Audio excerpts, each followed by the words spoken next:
अफगानिस्तान में फिर से तालिबान का राज, यही है बड़ा सवाल कि अमेरिका की 20 साल की जो घेराबंदी थी कैसे टूट गई और इतनी आसानी से अफगानिस्तान कैसे हार गया। सबसे पहले हम आपको काबुल एयरपोर्ट की कुछ तस्वीरें दिखा देते हैं। ये आपकी टीवी स्क्रीन पर देर रात की, और ये 3 तस्वीरें हैं। तस्वीरें देखिए, काबुल छोड़ने के लिए किस तरह से वहां के लोगों में भगदड़ मची हुई है। रात भर एयरपोर्ट पर भगदड़ का माहौल रहा। अभी तकरीबन यही हालात वहां पर बने हुए हैं।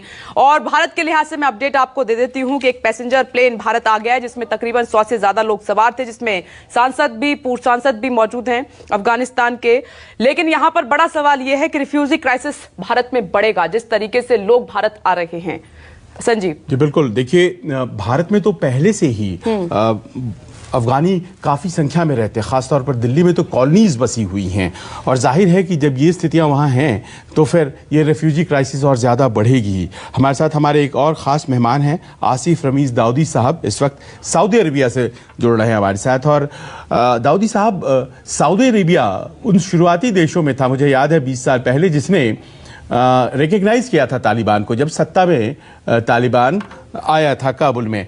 अब ऐसे में तो वहां जाहिर है खुशी होगी क्योंकि फिर से तालिबान सत्ता में है। देखें, बहुत सी चीजें ऐसी होती हैं। 20 साल का अरसा हुआ, 2 दशक की बातें जो चल रही हैं, जो अमेरिका वहां पे रहा या दूसरे कंट्रीज, यहाँ सऊदी अरब में क्या माहौल है या क्या हो रहा है, एक्चुअली क्या है कि उसका कोई I am not authorised to discuss on that, so my apologies. लेकिन मैं in general as a political analyst बहुत सी चीजों पे मैं आपको बता सकता हूँ कि यहाँ पे जो एक दूसरे माहौल हैं वो बहुत ही हमेशा से बढ़िया रहते हैं। इस मुद्दे पे भी चाहे आप यहाँ देखें, किसी तरीके की कोई ऐसी बात यहाँ है नहीं। 20 साल पहले सिर्फ यही नहीं, बहुत सी चीजें डिफरेंट थी। 2 दशक अमेरिका ने अपने हिसाब से वहां पे चाहा के पूरा कंट्रोल रखें। अमेरिका ने चाहा कि वहां पे एक लोकतंत्र की बहाली की जाए। लेकिन आज जो अचानक से क्लीन स्वीप हुआ है तालिबान की तरफ से, और जो अफगानी सरकार का एक कोलैप्स हुआ है, और वो भी इतने कम वक्त में, इतने कम अरसे में, ये पूरी दुनिया को इससे चौंकाया है। और अफगानिस्तान का जहां तक सवाल है, या जब नाम आता है तालिबान, तो दुनिया की कहते हैं ना, आंख और कान सब एक तरह से लोग अलर्ट हो जाते हैं। ये ऐसा एक ट्रेंड चला हुआ आ रहा था। जब ऐसे में अफगानिस्तान जैसी जगह पे इस तरह की बात आई है, और वहां पे इस तरह, अभी आपके रिपोर्ट्स में जो मैं देख रहा था कि किस तरह से लोगों के अंदर एक पैनिक वाली जो सिचुएशन होती थी वो है, लोग वहां से निकलने की कोशिश कर रहे हैं। आपके इस वीडियो में उसके अलावा बहुत सी रिपोर्ट्स मैंने खुद भी देखी हैं, वहां पे धुएं और हेलीकॉप्टर्स और उस तरह के कुछ डॉक्यूमेंट्स जलाने की भी बातें आई। लोग बड़े, जितने भी बड़े नामी renowned countries across the world, उन तमाम लोगों ने अपने अपने राजदूत को और एम्बेसडर्स को और डिप्लोमेट्स को वापस बुलाने की शुरुआत करी।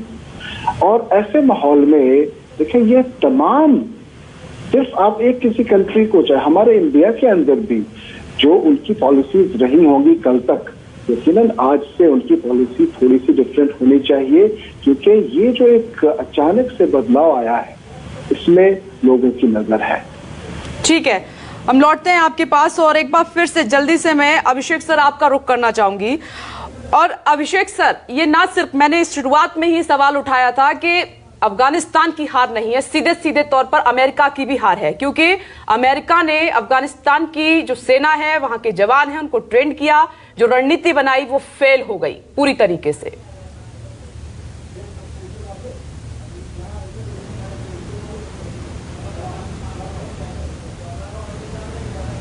हम लौटेंगे आपके पास अभिषेक जी। संजय कुलकर्णी सर भी हमारे साथ जुड़े हुए हैं, और जो हम बात लगातार कर रहे थे कि ऐसी स्थिति जो वहां पर, संजय सोई सर नहीं, कुलकर्णी सर के पास हम चलते हैं इस वक्त, वो भी हमारे साथ जुड़े हुए हैं, रक्षा विशेषज्ञ।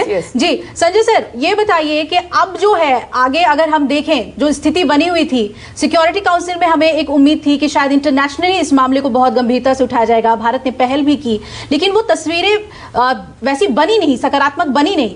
क्या इंटरनेशनली आप इसे देखते हैं कि ये एक फेलियर रहा है सभी देशों का एक साथ? ये ऐसे है कि हम लोग अगर इसको दूसरे नजरिए से देखें, हम लोग बार बार इस बात को कह रहे हैं कि अमेरिका का फेलियर है, अमेरिका का फेलियर है। ऐसे नहीं है। अगर आप मेरी निगाह में आप 2018 से तो सीरियस टॉक्स अमेरिका कर रहा था तालिबान के साथ, और तालिबान के साथ जब बातचीत शुरू हुई तो बाकी जो अफगान की सरकार है उनको उससे अलग रखा गया और बातचीत शुरू रही है उसके साथ। उससे पहले ही अमेरिका की जिसकी नफरी तकरीबन लाख के आसपास थी, गिर करके तकरीबन 18,000 के पास आ गई। अमेरिका और तालिबान के बीच में एक कॉन्ट्रैक्ट था कि अमेरिकन सैनिक जो है उनको ये मारेंगे नहीं, और उन्होंने अभी तक नहीं मारा है और इसके आगे भी मारेंगे नहीं। और जिनके साथ जो बातचीत हो रही है वो कौन है? अखुंजादा, बरादर, यूसुफ, हकानी, ये कौन लोग हैं? ये वही लोग हैं हम जिनको बार बार कह रहे हैं तालिबान तालिबान। जरूर ये तालिबान है, पर एक कौन सी कौम है? ये है पठान, और सारे के सारे पठान। और इस इलाके में रहते हैं 650 लाख पठान, और जिसमें से 450 लाख पठान रहते हैं पाकिस्तान में, सिर्फ 150 लाख रहते हैं अफगानिस्तान के अंदर। इनकी एक पश्तून वाली कोड है, इसका एक तरीका है, सोच का तरीका है। और जितने भी हैं, आप जब दिखा रहे थे, आप जो शरणार्थी आया है अफगानिस्तान से दिल्ली के एयरपोर्ट पे, उसकी बातचीत से आपने समझा कैसी बातचीत कर रहा है वो बातचीत कर रहा है, उसका एंग्लिसाइज्ड एक्सेंट है। अमेरिका का इन्फ्लुएंस पिछले 20 साल में इतना हुआ है कि 50% आबादी जो अफगानिस्तान की है वो अमेरिकन इन्फ्लुएंस है। 20 साल से तकरीबन कल्चर अलग हो गया है। और कहाँ है जितने भी शरणार्थी आज अफगानिस्तान के बाहर हैं, कहाँ कौन कौन गया है? ताजिक, हजारा, उज़्बेक, ये बाहर जाना है। पठान जो कौम है वो वही की वही है। ऐसे सोच के अंदर जो लोग जिनके पास पैसा है वो बाहर जा रहे हैं। जहां घानी बाहर चले गए हैं, उनके दोस्तों बाहर सब भाग रहे हैं। आप करजाई देखिए, करजाई, घानी, अब्दुल्ला, इनके रिश्ते देखिए किस प्रकार के रिश्ते हैं। बहुत खराब हालत है। ऐसी हालात के अंदर सर ये बात तो सही है। देखिए ये उनका मुल्क है, जाहिर है कि जो वहां पर शासन करता है उसे स्वीकार्यता अगर है तो वो करे। सवाल यहाँ ये है कि जिस तरह से तालिबान के आने के बाद मानवाधिकारों का उल्लंघन, महिलाओं के साथ उनका बर्ताव, इंटरनेशनलिज्म उनकी तरफ से जो होता है, ये तमाम बातें ऐसी होती हैं जो चिंता का विषय बन जाती हैं। भारत में भी रेफ्यूजी क्राइसिस तालिबान की वजह से है। लेकिन यहाँ हम चलेंगे त्रिपाठी साहब के पास। सर आप राजनयिक हैं, इस बात को ज़रा हम आपसे समझना चाहेंगे कि अगर मान लीजिए वहाँ पर तालिबान है सत्ता में और तालिबान एक सच्चाई के रूप में काबुल में आज काबिज है, तो ऐसे में हम क्यों लोकतंत्र और अशरफ गनी और हम कल्पना करें कि वहाँ पर जो डेमोक्रेसी नहीं है और हमें डील नहीं करना है? क्या हमें प्रैक्टिकल और प्रैग्मेटिज्म डिप्लोमेसी में नहीं होनी चाहिए और जो मजबूत है उससे डील वहाँ करना है? हम क्यों परेशान हैं? क्योंकि अगर हम तालिबानियों से डील नहीं करते हैं, यहाँ पर रेफ्यूजीज़ की संख्या बढ़ती चली जाती है। चीन को फ़ायदा होता है, पाकिस्तान को फ़ायदा होता है। देखिए बिल्कुल सही आप कह रहे हैं, क्योंकि कूटनीति जो होती है, कूटनीति में और सामान्य राजनीति में यही फर्क होता है। आप एक प्रिंसिपल पे चल सकते हैं, प्रिंसिपल स्टैंड ले सकते हैं कि हाँ ठीक है वो आतंकवादी, हमने उनको आतंकवादी ब्रांड कर दिया इसलिए हम उनके साथ वार्ता नहीं करेंगे। लेकिन कूटनीति क्या कहती है कि आप ये इन्विजन कर सकते हैं कि भाई दुनिया ऐसी होनी चाहिए, आतंकवाद से मुक्त होनी चाहिए और ये होना चाहिए। लेकिन कूटनीति ये कहती है कि दुनिया आज जैसी है उस हालत में हमें दुनिया से डील करना होगा।